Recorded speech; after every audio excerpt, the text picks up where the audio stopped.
দেয়নি নাকি? কই গো রাধুনী ঠাকুর, কোথায় গেলে? এদিকে এসো। বলুন রানীমা। বলছি, তুমি তো রাজবাড়িতে দীর্ঘদিন ধরেই রান্না করছো, কিন্তু ইদানি তোমার রান্না এত বেস্বাদ লাগছে কেন? সে তো আমি বলতে পারবো না, আমি তো আগের মতনই রান্না করি। ছোট মুখে বড় কথা বলছি, আমি কিছু বলতে চাই রানীমা।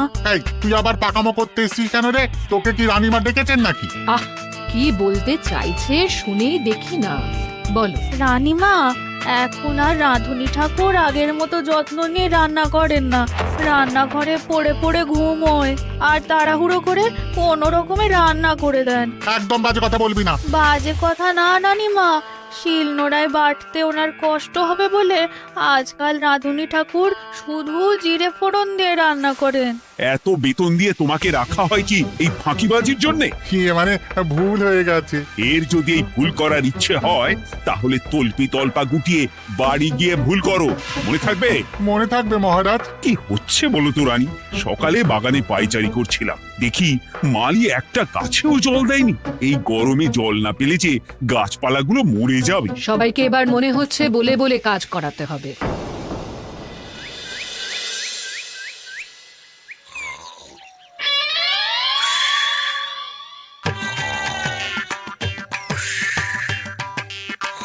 কি গো, কদিন ধরে তো তুমি শুধু খাচ্ছ আর ঘুমোচ্ছ। বাজার দোকান কিছুই নেই গো, রাজসভাতেও যাও না। কি যে করি। কি গো দিদা, দাদু আজও ঘুমোচ্ছে? কি বলবো বলতো? আমরা কিছু একটা ব্যবস্থা করছি, দাঁড়াও।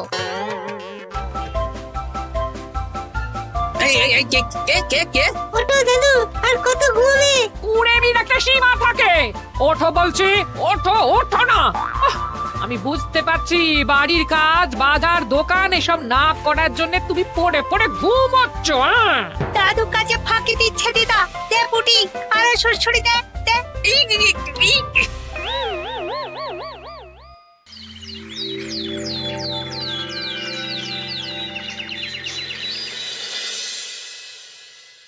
মহারাজের শরীর খারাপ না মন খারাপ?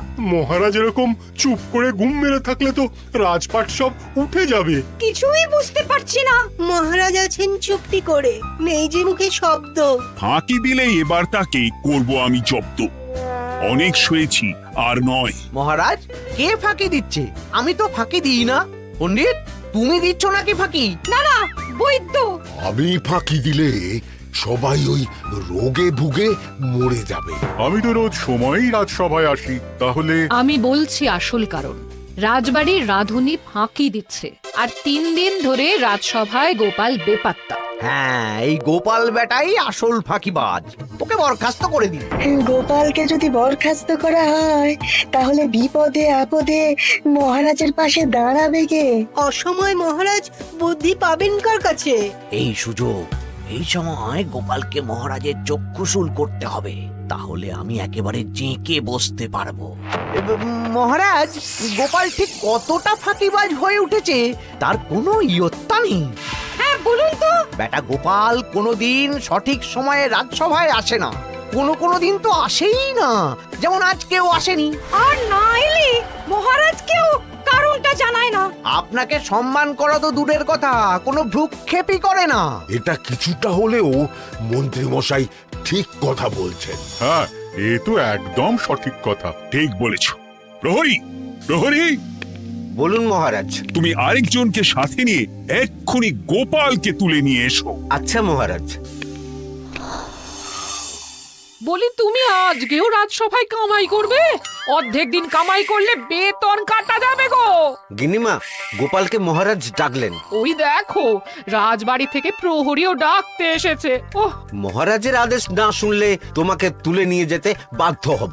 আরে দাঁড়িয়ে দেখছিস কি? তুলে নিয়ে চল। ঠিক বলেছিস, তুই হাত ধর আর আমি পা ধরি। আমরা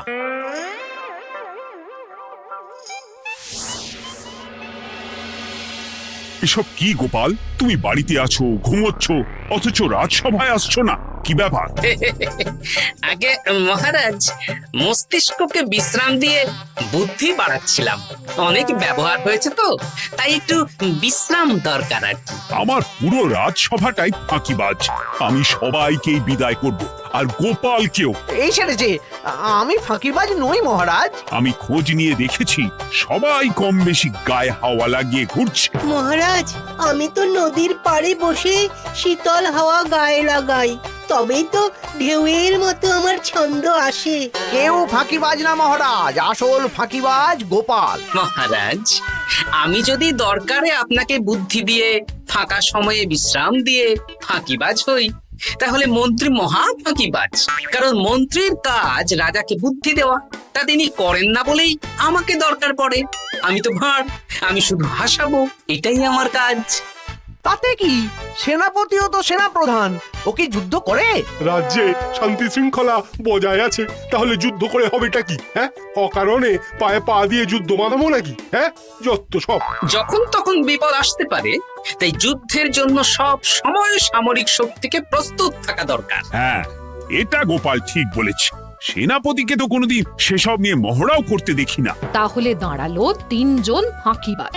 মূল অভিযুক্ত গোপাল দিন রাত কামাই করে, মন্ত্রী মহারাজকে বুদ্ধি দেয় না, আর সেনাপতি যুদ্ধের প্রস্তুতি নেয় না। এই 3 জনকে আমি বিদায় করব। এই সেরেছে, এ তো দেখছি বিনা মেঘে বজ্রপাত।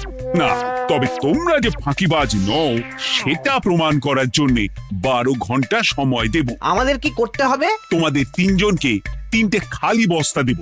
প্রত্যেকে ওই খালি বস্তা নিয়ে জঙ্গলে যাবে, আর এই 12 ঘন্টার মধ্যে জঙ্গল থেকে বস্তা ভরে আনবে। একটা বস্তা ভরার জন্য 12 ঘন্টা সময়?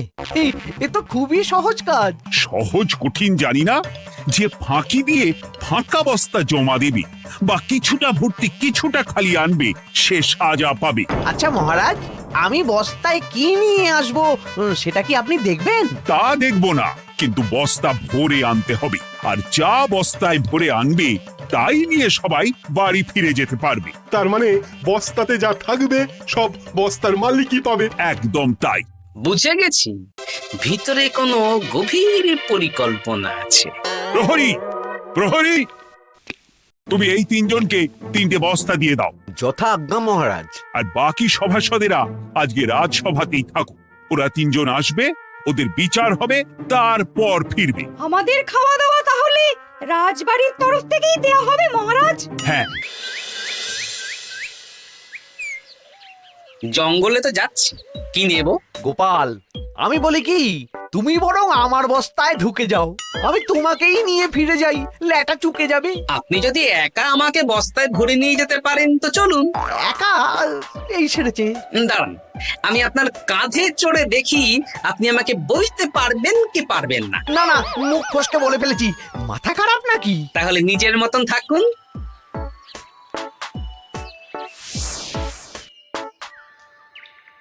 এমন কি বা আছে এই জঙ্গলে? আমার কাজে লাগার মতন তো কিছুই দেখতে পাচ্ছি না। ওই তো ওই দিকটা একটু ছায়া আছে বেশ, ওই গাছের নিচে গিয়ে বিশ্রাম নি। সেনাপতি, অত চিন্তা ভাবনা করার কিছুই নেই। মহারাজ তো আর দেখবেন না আমরা বস্তায় কি ভরে নিয়ে যাব। 12 ঘন্টা অনেক সময়। এখন বিশ্রাম নাও। আপনার ইঁদুরের পেট, আপনি বিশ্রাম নিন। দেখি জঙ্গলে থেকে কিছু ফল পেড়ে আগে খাই, তারপর না হয় ওই বস্তাটা ওই ফলমূলের খোসা আর মাটিতে পড়ে থাকা পাতা দিয়ে ভরিয়ে মহারাজের কাছে নিয়ে যাব। হ্যাঁ, বস্তা যখন বাড়ি নিয়েই যেতে পারবো, তাহলে বনের সব থেকে ভালো ভালো ফলগুলো আগে ভরে নি।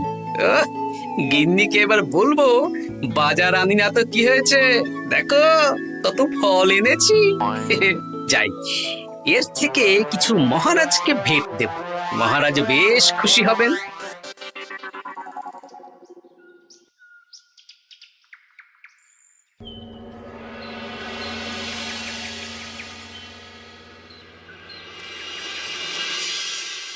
উফ, এই এত বড় জ্বালার মতো পেটখানা নিয়ে এই পেল্লাই গাছে উঠবো কি করে? দূর দূর, আশেপাশে ঢিল পাথরও দেখতে পাচ্ছি না। এই বুড়ো বয়সে হাড়গোড় ভাঙলে সে এক খারাপ ব্যাপার হবে। আরে দূরে ওদিক থেকে আওয়াজ পাওয়া যাচ্ছে, তার মানে এই বনে কেউ এসেছে। ভাই মদন, এই গাছটা ঝড়ে ভেঙে অনেক দিন পড়েছিল, এটা তো নেবই। তুই ওদিকে দেখ, কত মোটা একটা সেগুন গাছ রে। ওই গাছটা নিয়ে গেলে আমরা 1 বছর বসে খেতে পারবো। তাহলে আর দেরি কেন, হাত লাগা। আরে আরে আরে, করো কি এগুলো সব আমাদের মহারাজ কৃষ্ণচন্দ্রের পছন্দের গাছ। ভুলেও এই গাছ কেটে নিয়ে যাওয়ার ভাবনা চিন্তা করো না। আর ওই সেগুন গাছটা তো মহারাজের সবচেয়ে প্রিয়। আরে মহারাজ কি করে জানবে শুনি, এই বনে তো তিনি ভুল করেও আসেন না।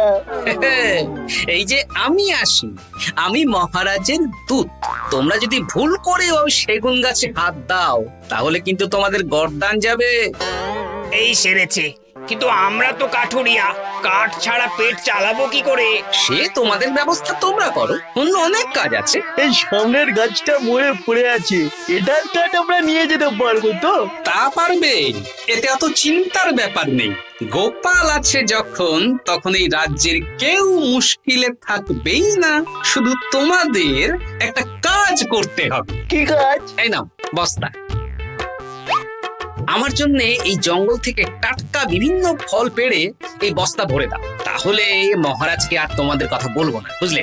আর তোমাদের যাতে রাজবাড়িতে কোনো কাজ হয় সেই নিয়ে মহারাজের কাছে সুপারিশও করব, কেমন? বেশ বেশ, এই তুমি তাহলে এখন এখানে বিশ্রাম করো, আমরা তোমার বস্তা ভরে ফল নিয়ে আসছি। ঠিক আছে, আমি তোমাদের কুঠার পাহারা দিচ্ছি, তোমরা ভালো তরতাজা ফল বস্তায় ভরে নিয়ে এসো।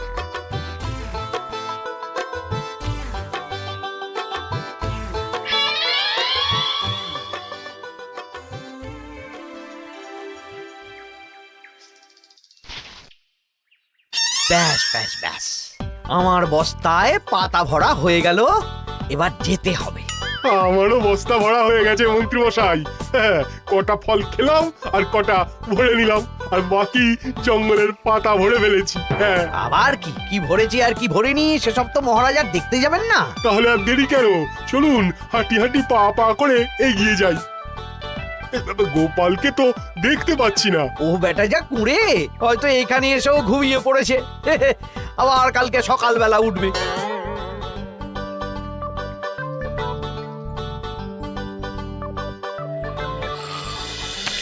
এই যে ভাইয়া, এই যে। হ্যাঁ, কে কে? আমরা।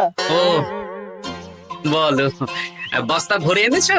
হ্যাঁ, ভরে এনেছি। তাহলে চলো রাজসভায় যাই, তোমাদের একেবারে মহারাজের সাথে পরিচয়ও করিয়ে দেবো, আর কাজের ব্যাপারেও বলবো। চলুন। চলো চলো চলো।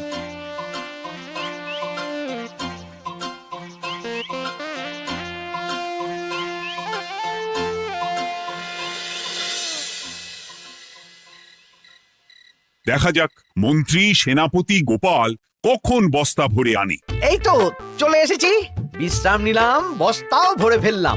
এই দেখুন মহারাজ, আমিও বস্তা ভরে এনেছি। বাহ, তোমাদের বস্তা দেখে তো মনে হচ্ছে খুব হালকা। হ্যাঁ, আপনি যখন আমাদের বস্তা ভরে কি এনেছি সেটা দেখবেন না, তখন অত খাটাখাটনি করে কি লাভ মহারাজ? কিন্তু গোপালের এখনো অবধি দেখা নেই, ও কি সোনা গয়না ভরে আনছে? গোপাল যা কুঁড়ে আর ঘুমকাতুরে, হয়তো জঙ্গলেও ঘুমিয়েই পড়েছে। মহারাজ, আপনি একটা কাজ করুন, আমাকে আর মন্ত্রী মশাইকে যুগ্মভাবে বিজয়ী ঘোষণা করে দিন, ব্যাস। এত তাড়া কিসের? বাবা বাবা বাবা বাবা, তোমরা তিনজনেই বস্তা ভরে এনেছো, আমি খুব খুশি। আমার কথা শুনে কাজ করেছো, তোমরা তিনজনেই বিজয়ী। এবার বাড়ি যাও যাও। গোপাল কি করে বিজয়ী হয় মহারাজ? এই বস্তা ভরে নিয়ে আসাতেও তো ওর ফাঁকিবাজি ধরা পড়ছে। কিসের ফাঁকিবাজি? এই যে দুটো লোক তোমার হয়ে বস্তা বয়ে আনলো, সে তো মহারাজ সহ আমরা সবাই দেখতেই পেলাম। তা তো ঠিক, গোপাল নিজে হাতে বস্তা ভরে আনেনি। মহারাজ বস্তা ভরে আনতে বলেছেন, আমি এনেছি, এখানেই কথা শেষ। আমি কাকে দিয়ে বস্তা ভরালাম, কে আমাকে সাহায্য করলো, সেসব তো কোনো শর্ত আরোপ করা ছিল না। কিন্তু পরীক্ষাটা তো কে ফাঁকিবাজ সেটা প্রমাণ করার পরীক্ষা। এখানে তো তুমি ফাঁকি দিলে গোপাল। এটাও ঠিক কথা, তাহলে গোপালের শাস্তি পাওয়া উচিত। মহারাজ, আপনার শর্ত ছিল সেই ফাঁকিবাজ বলে প্রমাণিত হবে যে বস্তা খালি আনবে। এইখানে আপনি একটা ছোট্ট ভুল করেছেন মহারাজ, বস্তায় কি আছে সেটা দেখবেন না আগেই বলে দিয়েছেন। তা তো বলেছি। আপনি নিশ্চয় জানেন পাঠশালায় কিছু ছাত্রছাত্রী থাকে যারা পড়ার বইয়ে মুখ গুজে বসে থাকলেও পড়ায় তাদের মন থাকে না, মাথাতেও পড়া ঢোকে না, তাই সেই পড়া তাদের কোনো কাজে লাগে না। কি পণ্ডিত মশাই, এদেরকেই তো বলে ফাঁকিবাজ। বিলক্ষণ, এরাই ফাঁকিবাজ। ধন্যবাদ। তেমনি আমি যদি বলি সেনাপতি আর মন্ত্রী মশাই ওই ফাঁকিবাজদের মতনই ফাঁকি দিয়ে বস্তা ভরেছে, তাই ওদের বস্তা এত হালকা। সে তো আমি বুঝতেই পারছি। কিন্তু আমার বস্তায় যা জিনিস ভরে এনেছি তা একার পক্ষে সংগ্রহ করা মুশকিল ছিল, তাই আমি দুজনের সহযোগিতা নিয়েছি। মহারাজ, আপনি কি বস্তা খুলে দেখবেন নাকি? না না, আমি খুলে দেখলে আমার কথার খেলাপ হবে। এবার তো দেখছি আবার তিনজনের পরীক্ষা নিতে হবে। হ্যাঁ, নইলে প্রকৃত ফাঁকিবাজ কে সেটা প্রমাণ হবে না। কিন্তু ফাঁকিবাজ ধরার উপায় কি? মহারাজ, আমরা বরং আমাদের বস্তা নিয়ে বাড়ি না গিয়ে একদিন কারাগারেই থাকি, আর তাতেই প্রমাণ হবে এই বস্তায় সত্যি কি আছে যা আমাদের নিজেদের কাজে লাগবে। এটা ভালো বুদ্ধি। মহারাজ তখনই কারাগার থেকে আমাদের মুক্ত করবেন যখন আমরা আর থাকতে না পেরে ডাক দেব, আর যে আগে বেরোতে চাইবে সে সব থেকে বড় ফাঁকিবাজ, মানে যে আগু পিছু না ভেবে কাজ করে। বেশ, তাহলে তাই হোক। মহারাজ, কারাগারে শুধু জল ছাড়া আর কিচ্ছু দেওয়া হবে না, কারণ বস্তায় তো আর জল থাকতে পারে না। না না, তা কি করে হয়? শুধু জল? হ্যাঁ, আমি তো লোককে দিয়ে বস্তা ভরিয়েছি। আপনারা নিজে কি এমন কাজের জিনিস ভরেছেন সেটাই প্রমাণ হবে। বেশ, তাহলে তোমরা কারাগারে যাও। প্রহরী, ব্যবস্থা করো। আর এই দুজন কাঠুরিয়া বেশ কর্মঠ মহারাজ, যদি কোনো রাজবাড়ির কাজ থাকে এদের দিয়ে করাতে পারেন। আমার বাগানের মালিটা খুব ফাঁকি দিচ্ছে, তাহলে ওদের সাথে কথা বলে নিচ্ছি। যাও যাও, তোমরা কারাগারে যাও।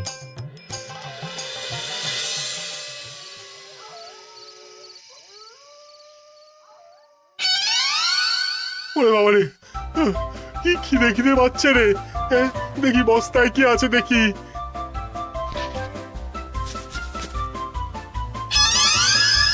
দু একটা পচা ফল, দেখি দেখি একটু ভালো আছে।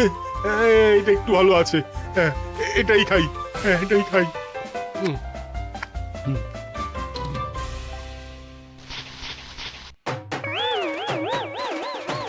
আমি তো শুধু পাতা ভরেছি, এই সেরেছি। আমাকে কি জল খেয়েই কাটাতে হবে? এবার আমি দেখি। আহা, টাটকা ফল আর জল। আমার কাছে যা ফল আছে এগুলো খেয়ে আরাম করে 5-6 দিন কেটে যাবে। ও গোপাল, আমাকেও কটা ফল দাও না গো। ও গোপাল, আপনি এখান থেকে উঠুন, অন্য বাগানে ফুল হয়ে ফুটুন। ফল খাবেন, এখন কর্মফল ভোগ করুন। ওরে বাবা, জল খেয়ে আর কতক্ষণ কাটাবো?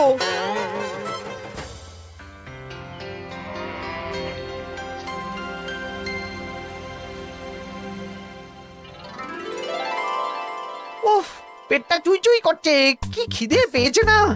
আমি আমি বাড়ি যাব। আপনি বাড়ি যাবেন? তাহলে বেরিয়ে আসুন, বেরিয়ে আসুন। বেটা গোপাল কায়দা করে এমন শর্ত দিতে বললো, পুরো ফেঁসে গেলাম। আমারও তো খাওয়ার মতন তেমন কিছু নেই, আমিও এখানে থাকবো না। আমি এখানেই আছি, ফল খাবো, জল খাবো, আর প্রকৃতির ডাক এলে একটু বাইরে যাব।